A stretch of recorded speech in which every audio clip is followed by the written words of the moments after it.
which aired on CBC May 27th, Kevin O'Leary said to all of us, and I quote, "I have an answer to these people. Stop eating.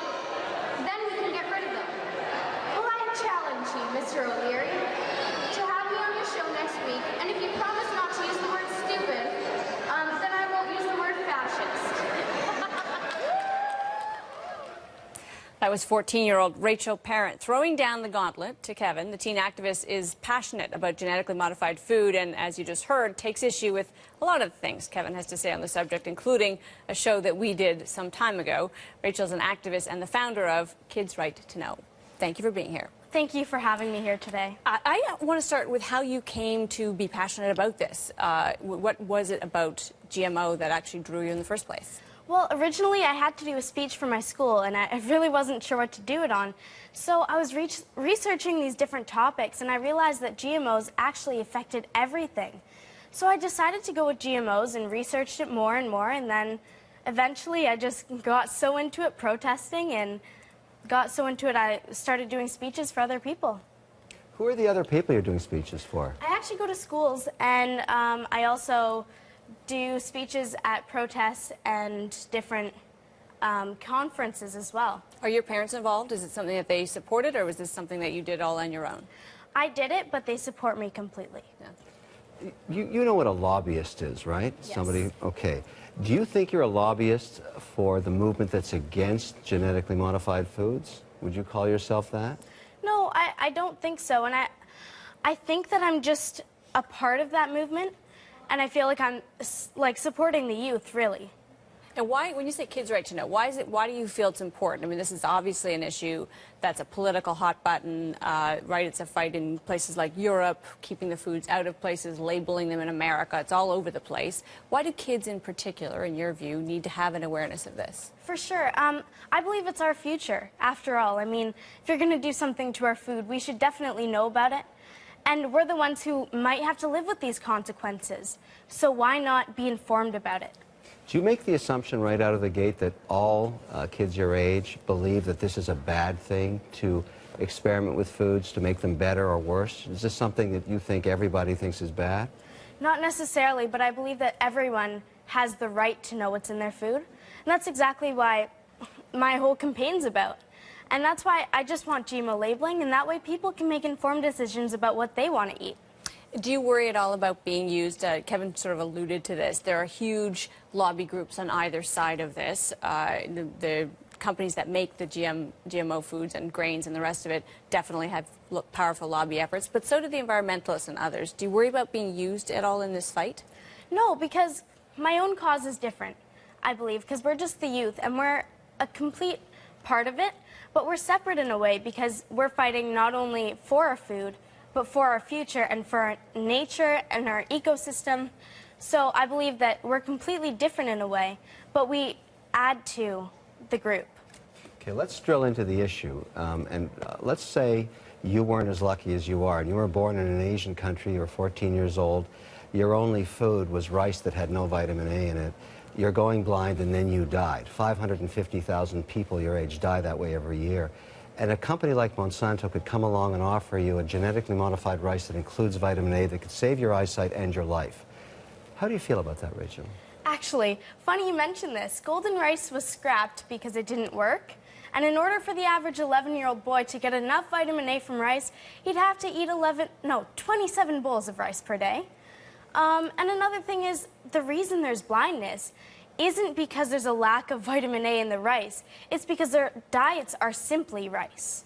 Well, that's the problem. You're saying even if he has to eat 30 bowls of rice, there's no vitamin A in what he's eating now. It's not scrapped. It's still being tested. And the bottom line is there'll be other ways to modify food to save people like that. Should we not be trying these things to help those that are dying, or are you against that too? Should we be messing with Mother Nature? Well, what do you say to a child your age that's going to die? What do you say? I mean, in all reality, because golden rice didn't work, how can we fight for that? And so you don't want to see any attempts to stop food from being destroyed by insects. I mean, what I'm trying to focus you on is there no merits to this at all from your point of view? My point of view is just that it should be, first of all, tested a lot more. I mean, it's only tested by the very companies that stand to gain by their approval. So I really think that we should have independent studies and then mandatory GMO labeling.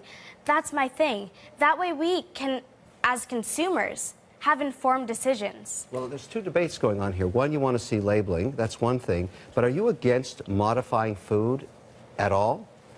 Which one? I know this sounds radical, but yes, I am against genetically modifying our food.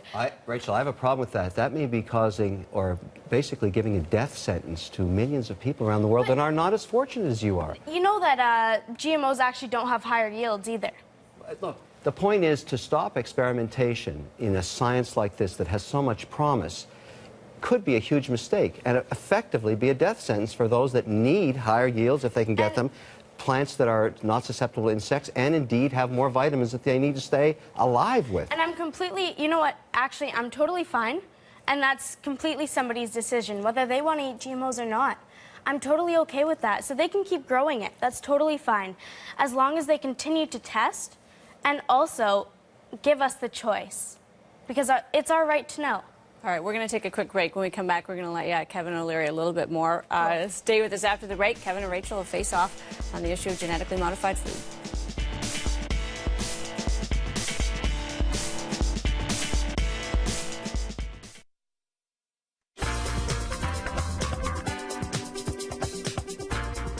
About 90% of all corn, cotton, and soy planted in the U.S. has been genetically modified. The use of these types of seeds around the world is widespread and growing. Proponents say they help farmers plant more with less and ultimately help increase yield to feed the world. Critics say people need more information about food that's been altered for health and safety reasons. Rachel Parent is a teen activist and founder of Kids' Right to Know. Great to have you here. Thank you. I want to talk about sort of this fine distinction, and Kevin was raising this before, but is it an all or nothing question? Because we, throughout history, whether it's, the breeding of animals or, introducing things like hothouse tomatoes, we do change the way things are grown, and we even change their makeup, their color, the content of them. We just do it more slowly outside of a lab. Is there some room to improve things scientifically if we safety test them, if we actually go through the same kind of FDA studies you have to do with a drug? Well, I think a lot of people also confuse hybridization with GMOs. Yep. And just to clarify, GMOs, it's a genetically modified organism, and it's where they take the DNA from a species such as it can be like bacteria, virus, animal, or even from a plant, and they insert it into the DNA of another species to introduce a new trait. For instance, a common trait is pesticide producing. So they'll make the crops pesticide producing, but they haven't adequately tested, and Monsanto's longest study is 90 days. That really doesn't determine how long-term it's going to affect our health, the environment, and even our entire ecosystem.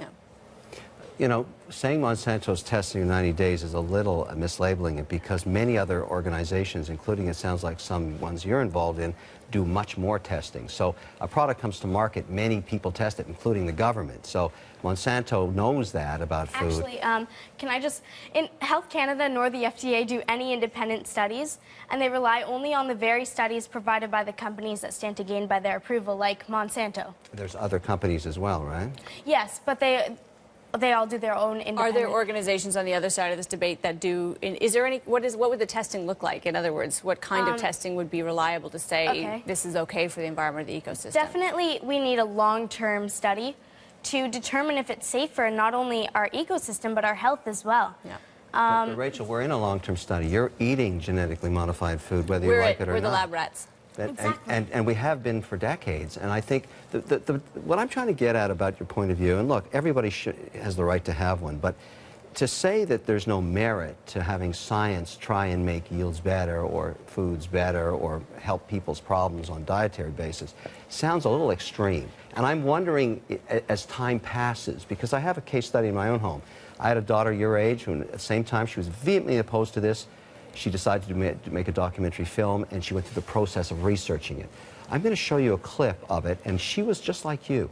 She doesn't feel that way today anymore. Actually, Kevin, I have seen this video, and I don't necessarily agree with all the points that are made. And I do have some information that I can share with you after about it. She went at it from both sides. She didn't make a claim at the beginning that she had a point of view. She said, I'm going to examine both sides. And I wish for you the same thing, because to stay on a point that... Actually, I have examined both sides, but I choose to follow this side. And you would prefer to see no more work in GMOs. Not necessarily this, But I do believe if they're going to work, not only that they have to test it, but at least give us the right to know what's in our food. Okay, different issue around labeling. I think everybody gets that, and I think the trend in society now is more transparency, and you're going to get labeling. Fine, okay. But I'm trying to explore whether you have any flexibility in your thinking about the merits of science and food. It doesn't sound like you do, and I find that not good, actually. Actually, you know what? If they want to experiment, okay, but that brings me back to the labeling. At least give us the choice. The truth is, though, as we know, virtually every product in the grocery store would then be labeled GMO. One danger that you'd face is we would just become immune to that label. We would accept that it's everywhere. As Kevin says, we've been exposed to it for decades, and we'd shrug and say, well, it may be killing the monarch butterflies, but, you know, I've been eating it for 10 years, so I'm not going to stop now. Are you worried about that aspect of this? Not necessarily, because at least then they have the choice if they want to eat it. But the people like me will find the odd... Well, we don't really. I mean, I don't have a choice to avoid GMO corn if I live in America, right? Because it is all genetically modified. It's pretty much all... So if I'm going to eat corn or any corn-based products or any corn flour or anything that's derived from it, I'm eating this stuff. So that's a pretty tough choice to make. I mean, there are the odd ones that aren't, and that's why we do want labeling. That way we do know which ones are. You know, you're very articulate. That's a positive. What I'm concerned about and what I'm exploring with you is whether you've become a shill for a group that wants to use you because you're young, you're articulate, you're getting lots of media, and I'm happy for you on that. But I'm trying to figure out whether you really deep down believe this, that you should stop all scientific approach to looking at food, even if it has long-term benefits down the road for people that really are not as lucky as we are in North America, that don't have access to all the protein we do. That can't be your position. I don't believe it. It's not necessarily that, and this brings me again back to the labeling, because I mean, at least test it properly, adequately. That way we know as the consumer if it's safe, and you know what, okay, whoever wants to eat it or whoever wants to experiment with it, go ahead. But okay, Rachel, I give you the labeling. Let's say we mandate everything's labeled. Got that. Would you allow companies like Monsanto and many others to try and modify foods to the benefit of all human beings everywhere? Are you anti-science? Yes or no? I'm not anti-science, but I'm for responsible science and ethical progress. Science that's proven safe by not the very same companies that stand to gain by their approval. And I'd like to say we have no evidence, and we may want to withdraw the accusation that you're a shill. What you are is clearly a passionate 14-year-old, and we need more of those in the world. I've always thought that as people age, because you can have a vehement position at one time in your life, but when you start to see the evidence on the other side of it over time, you may change your minds. And from my point of view about you, I hope that happens. Is that likely to happen, Rachel? No. All right. We got to leave it there, but we do appreciate you being here with us. Thank you. Rachel Parent.